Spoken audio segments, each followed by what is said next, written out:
사무엘상 8장을 했는데, 사무엘상 8장에서 이스라엘 백성들은 왕을 세워달라 했고, 결국은 그들의 뜻이 이제 관철되었습니다. 하나님께서 그들이 원하는 대로 해 주시는데, 대신에 니들이 원하는 대로 했을 때 이런 이제 어려운 문제가 있을 것이다 이야기를 다 해주시죠. 그래서 우리도 뭐 자녀 키울 때 뭐 끝까지 고집하면 어떡하겠어요. 원하는 대로 해주는데 이렇게 선택할 때 이런 장점이 있고 이런 단점이 있다 쭉 설명하고 마지막은 네가 선택해라 이럴 수밖에 없잖아요. 네. 그러다가 이제 깨지겠죠. 박살 나겠죠. 이제 박살 나면은 잘했다 하고 그 나중에 이제 버리는 게 아니라 나중에 그걸 회복시킬 수 있는 어떤 구원의 길을 준비하죠. 부모들 마찬가지로 하나님도 그들이 이런 길을 선택하면은 자기의 지혜와 자기의 방법을 선택하면 얼마나 많은 문제가 생길지 이야기해 주신 다음에 결국은 그들의 뜻대로 해 주시지만은 결국은 다윗이나 솔로몬이나 막 왕들이 막 등장하잖아요. 근데 좀 뭐 다윗도 뭐 잘 다스릴 것 같다가 또 아들 때문에 그렇다가 일어나고 솔로몬도 좀 하다가 보니까 나중에 되니까 일을 너무 많이 시켜 힘들다 그러고 그런 과정들 다 거칩니다. 결국은 이 방법에 문제가 있지 않고 존재에 문제가 있습니다. 방법이 아니고 존재예요. 어제도 이제 저녁에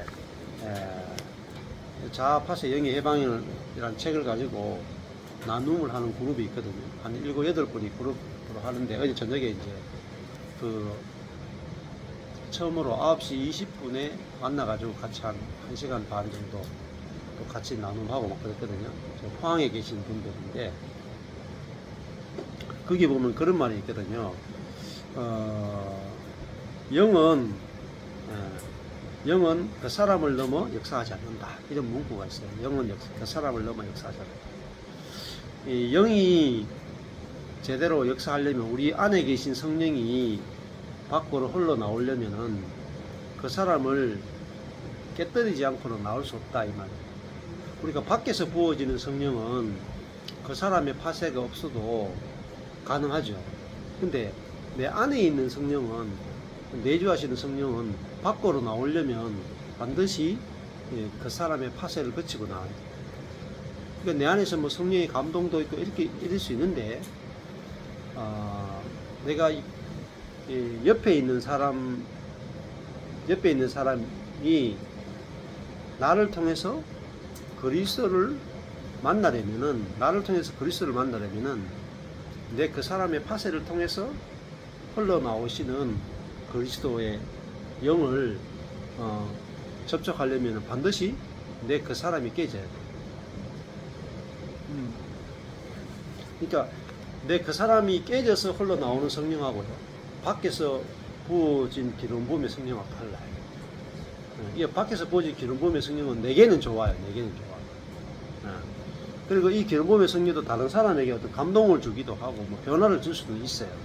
근데 그 사람 속에 있는 생수가 흘러나오게 하지 못해요. 그래서 이 말 자체가 되게 중요한 말인데 이걸 경험하는 사람들이 적기 때문에, 그러니까 우리 그 사람이 껍질과 같아요. 껍질과 같아서 그 안에 이제 그리스도가 갇혀 계시단 말이에요. 우리 안에 그리스도가 갇혀 계시기 때문에 그리스도가 내게 왔지만은 나를 통해서 그리스도가 활동을 할 수 없는 거야. 나를 통해서 그리스도가 일할 수 없는 거라. 그러니까 내가 옆에 어떤 사람하고 사는데 이 사람에게 그리스도가 접촉이 안 되는 거예요. 그러면 이 사람이 내 옆에 사는 사람에게 옆에 사는 사람이 변화가 안 되죠. 왜냐하면 내 그 사람과 옆에 사람이 계속 만나잖아. 그러면 내 그 사람과 옆에 그 사람이 계속 만나기 때문에 나도 변화가 없고 옆에 사람도 변화가 없어요. 근데 내 그 사람, 자기를 신뢰하는 이 그 사람, 자기 자본으로 사는 사람, 자기 지혜를 신뢰하는 사람, 자기가 항상 주도권을 가지고 자기가 주체가 돼가 살아가는 이 그 사람이 확 깨질 때, 아, 이 그 사람은 안 되는구나.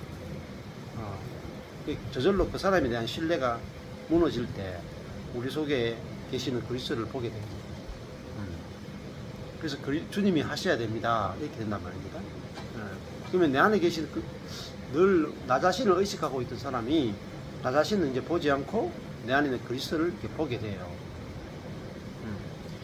그러면은 내 안에 있는 그리스도가 나를 통해서 흘러와서 옆에 사람에게 접촉이 된단 말이죠. 접촉이 되면 이 사람에게 이제 쉽게 하면 죽었던 자가 부활의 생명이 접촉되면 살아나거든요. 허물과 죄로 죽었던 자가 접촉되어 살아나요. 이게 이제 사역이라고 볼 수 있죠. 그래서 또 거기 보면 이런 이제 워치만네가 이런 표현 놓으세요.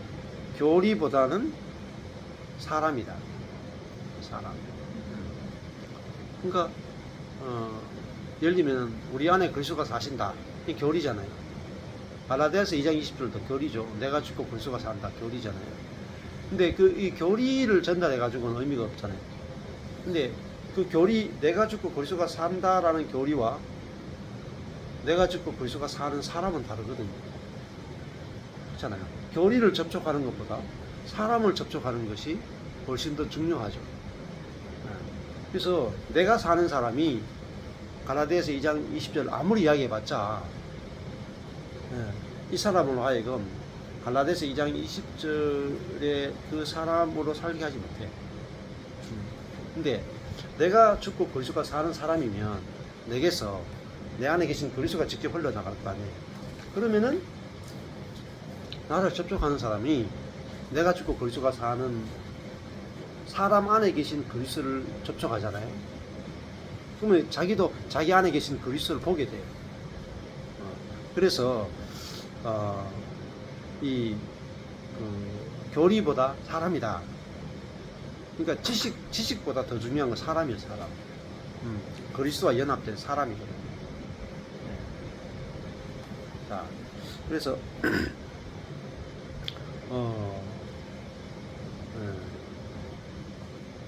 그런 이제 이 구약 시대 때에는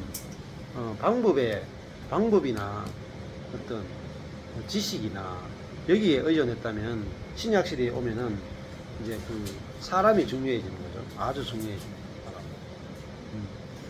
자, 여기 왕을 세웠는데 이들이 왕이란 제도가 너무 좋잖아요. 왕이란 방법이 너무 좋잖아요. 근데 그 왕이 어떤 왕이 될지를 모르는 거라. 그렇잖아요. 왕을 세웠는데 결국은요, 자기중심적인 그 사람으로 살아가는 왕을 세웠죠. 그러니까 이 왕이 자기들을 도와주는 왕이 아니고 자기들을 착취하는 왕이 되고, 그렇잖아요. 네. 왕이라는 제도는 좋잖아요. 근데 그 제도가 아무리 좋은 제도를 만들어 놔도 사람이 운영하잖아요. 그렇잖아요. 그러니까 이 문제가 해결이 안 돼요. 구약시대 때는 사람이 바뀌는 게, 존재가 바뀌는 게 안 돼요. 구약에는. 그러니까 자아가 파쇄되고 영이 흘러나오는 사람이 안 되는 거라. 항상 자아에다가 기름이 발라진 사람. 그래서 그 기름이 있을 때는 그 기름을 따라 살지만은 기름이 딱 마르고 나면은 바로 자아가 나와요. 예. 그러니까 성령이 역사해도 역사하는 기간이 있단 말이에요. 다윗도 나중에 되면은 기름 부음이 떨어지죠. 솔로몬도 마찬가지고. 왜냐하면은 그 밖에, 자아 바깥에 발라지는 성령의 역사라다. 근데 성령이 역사하고 자아하고 어느 쪽이 강할까요? 자아가 더 강합니다. 그래서 구약시대 때는 하나님이 인간에게 역사해도 인간의 본성을 못 바꿨어요. 그러니까 결국은 인간의 본성이 성령의 역사를 이긴다. 이게 구약시대의 역사.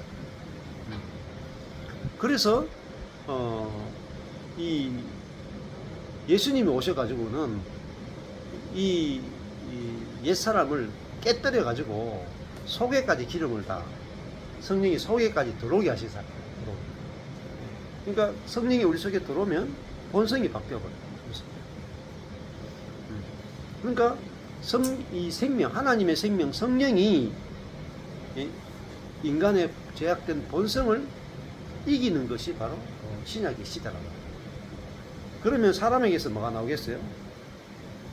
구약시대 때는 발라진 성령이 어느 일정 기간 동안에 성령이 나타나다가 일정 기간이 지나면은 자아가 나타나죠. 근데 신약시대에 오면은 우리 안에 들어온 성령이 우리의 자아를 깨고 나오는데 이것은 마르지 않고 나와요. 마르지 않고. 그래서 사도행전이나 자 구약의 다윗과 베드로를 생각해 보세요. 어느 사람이 더 하나님의 마음에 합한 사람이 됐어요. 베드로입니다. 베드로하고 다윗은요, 이제 이 수준 차이가 너무 많이 나요. 다윗은 마음에 합한 사람이고 왕이기도 했지만은 제일 마지막에 가면은 마지막에 인구조사도 하죠. 살인하죠. 간음하죠. 인구조사까지 한다. 근데 원래 다윗은 사무엘에게 기름 부음 받을 때 벌써 사무엘에게 왕으로 기름 부음 받을 때 성령의 기름을 받잖아요. 골리앗도 이기고 성령으로 쭉 살았던 사람이 다윗이에요. 근데 마지막에 가니까 또 기름 부음이 떨어지고 결국은 간음하고 살인하고 인구조사하고 그러면서 마지막에 가면 쇠락해버려요. 쇠락. 그리고 솔로몬도 처음에는 기름 부음이 있다가 마지막에 가면 우상 숭배하고 그죠? 망한단 말이에요. 그리고 그 다음에 로보암까지 가면은 뭐 완전히 왕국이 쫙쫙 갈라졌거든요. 로보암까지 가면 기름 부음이 아예 없어요. 그래서 구약의 인물들은 다 실패하고 끝나는 거예요. 다 실패하고 끝나는 거예요. 그런데 그 신약이 오면은 베드로가 3년 반 예수님을 따라다니다가 실패하잖아요. 십자가에서 딱 실패하잖아요. 근데 오순절날 성령을 딱 받고 나면은 한두 번 넘어지는 경우가 있죠. 갈라디아 지역에서 식사하다가 도망가고 뭐 그런 한두 번의 실수는 있죠. 그런데 그 놀라운 것은 베드로는 뒤로 가면 갈수록 마지막까지 더 생명이 넘치는 그런 사람으로 이기는 생명으로 살았던 걸 볼 수 있고 바울도 그렇죠. 바울도 처음에는 뭐 바나바하고 여행하다가 뭐 갈라지고 이런 게 있어도 뒤로 가면 갈수록 바울을 통해서는 이기는 생명이 풍성하게 나왔죠. 그래서 이런 것들이 이제 존재적인 부분이라는 거죠. 그래서 예를 들면 있는 거잖아요.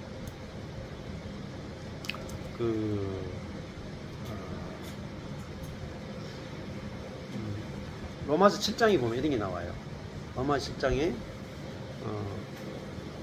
사망의 누가 나를 이 사망의 몸에서 건져내랴 하는 말이 있어요. 누가 나를 이 사망의 몸에서 건져내라. 사망의 몸이 뭐냐면 시체를 말해요. 시체. 그래서 이런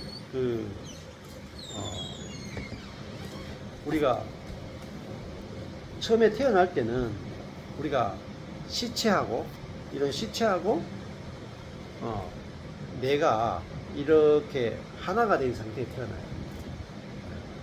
그러면은 이 시체가 내 자신에게 이렇게 하나로 딱 묶어 놓으면은 시체가 내게 병균을 계속 옮겨가지고 내가 죽죠. 점령당해가 죽어요. 이게 이제 인간이 처음에 태어났을 때 모습이거든요. 그러니까 이런 그 사단과 사람이 하나가 돼가지고 인간의 모든 생각, 감정, 의지가 사단에게 다 정복당한다. 지배당하고. 그런데 이 사단과 연합된 존재가 이제 그리스도와 함께 죽고 이제는 우리가 그리스도와 연합되죠. 그러면은 우리 몸에는 여전히 사망이 있어요. 사망이 있는데 이 사망의 바이러스를 이기는 것은 뭐냐면은 나와 연합되신 그리스도 생명의 바이러스거든요. 그러면은 이 사망을 이기는 것은 생명이에요. 생명. 그래서 우리가 예수님이 죽었지만은 무덤에 있었는데 성령이 와서 예수님을 살려내잖아요. 살려냈기 때문에 예수님이 이제 부활하셨단 말입니다. 근데 부활의 생명은 이 사망을 죽은 자를 살려내죠. 그게 바로 이제 부활의 능력입니다. 그래서 우리도 예수를 믿는 것은 내게 부활의 생명이 내게 들어오는 거거든요. 들어오니까 죽어있던 나도 살려내고 또 내게서 접촉하는 사람들도 살려내는 것이 바로 부활의 능력이라고 볼 수 있는 거죠. 그래서 우리가 구약 성경을 이렇게 이제 보고 해석하고 할 때는 항상 구약 시대의 특징을 알고 있고 신약 시대의 특징을 알고 있어야 구약 성경을 해석을 정확하게 할 수 있습니다. 근데 이제 원어로 성경을 공부하든지 개인적으로 성경을 공부하는 많은 분들 또 목회자들도 마찬가지지만 구약 시대의 특징과 신약 시대의 특징을 구분을 안 하고 성경을 읽으면 문제가 생겨요. 구약 시대 때는 그리스도가 오시기 전이고 신약 시대는 그리스도가 오시기 후잖아요. 그러면 구약 시대는 그리스도가 오시기 전이니까 당연히 그리스도를 통한 구원이 없죠. 그래서 굉장히 율법적이고 또 하나님과 사람이 맺을 때 그리스도 없이 하나님과 사람이 관계를 맺기 때문에 당연히 이제 한계를 가진 인간에게 하나님께서 이야기할 수밖에 없어요. 근데 이제 신약 시대에 오면은 이제는 그리스도와 연합된 존재이기 때문에 우리에게 율법적인 어떤 명령들을 하지 않는다. 그게 이제 가장 큰 차이라고 볼 수 있겠죠. 그래서 오늘 이 말씀을 읽을 때 그런 관점에서 보시면은 우리가 성경을 제대로 좀 볼 수 있는 그런 시각들이 좀 생깁니다.